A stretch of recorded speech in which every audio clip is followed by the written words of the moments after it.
Subscribe చేసేటప్పుడు పక్కనే ఉన్న గంట సింబల్ నొక్కి యాక్టివేట్ చేసుకోండి. ఆల్రెడీ సబ్స్క్రైబ్ చేసుకున్న వారు కూడా దయచేసి బెల్ బటన్ నొక్కి యాక్టివేట్ చేసుకోండి.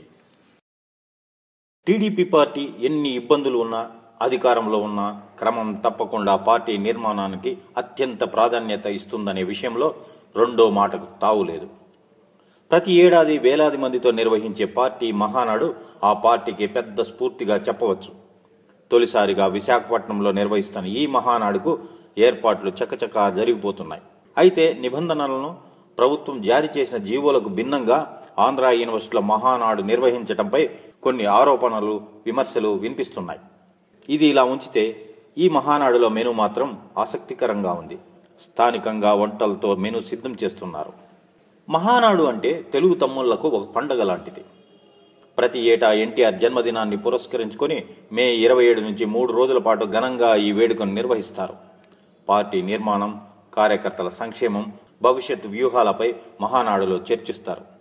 ఈ ఏడాది మహానాడును విశాఖ ఆంధ్ర యూనివర్సిటీ ఇంజనీరింగ్ కళాశాల మైదానం వేదికగా నిర్వహిస్తున్నారు. మహానాడు కార్యక్రమానికి ఆంధ్ర, తెలంగాణ రాష్ట్రాల నుండి వచ్చే కార్యకర్తలకు, నేతలకు ఎటువంటి అసౌకర్యం కలగకుండా ఏర్పాట్లు చేస్తున్నారు. ఎప్పటి మాదిరే విందు ఏర్పాట్లపై ప్రత్యేక శ్రద్ధ వహిస్తున్నారు. వేడుకకు హాజరయ్యే అతిథులకు ప్రాంతీయ రుచులను పరిచయం చేయబోతున్నట్లు మంత్రి అయ్యన్న పాత్రుడు తెలిపారు.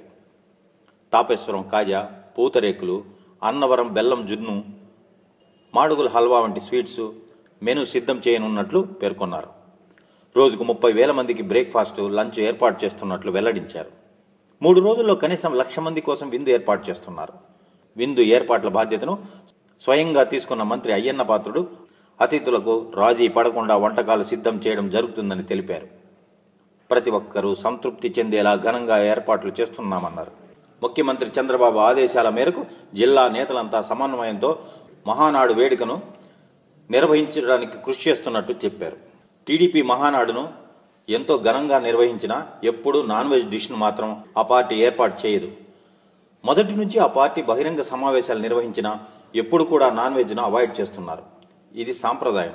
ఇతర రాజకీయ పార్టీలకు భిన్నం.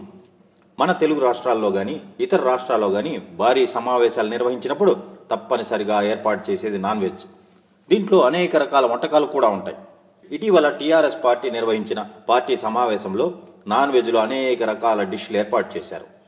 ఆ పార్టీనే కాదు, మిగిలిన అన్ని పార్టీలు కూడా ఈ విధంగా నాన్ వెజ్ని ఏర్పాటు చేస్తాయి. కానీ ఒక్క టీడీపీ మాత్రమే ఇటువంటి పార్టీ ప్లీనరీ, పార్టీ కార్యకర్తల విస్తృత స్థాయి సమావేశాల్లో నాన్ వెజ్ను అవాయిడ్ చేసుకుంటూ వస్తున్నారు. నాన్ వెజ్ డిషెస్ ఏర్పాటు చేయడం ఖర్చుతో కూడిన వ్యవహారం కాబట్టి నాన్ వెజ్ను అవాయిడ్ చేయడం కాదని ఆ పార్టీ నేతలు వివరిస్తుంటారు. కానీ చంద్రబాబు నాయుడు మాత్రం నాన్ వెజ్కు అంత ప్రాధాన్యత ఇవ్వరని పార్టీ నేతలు అంటున్నారు. ఈ వీడియో మీకు నచ్చినట్లయితే లైక్ చేయండి.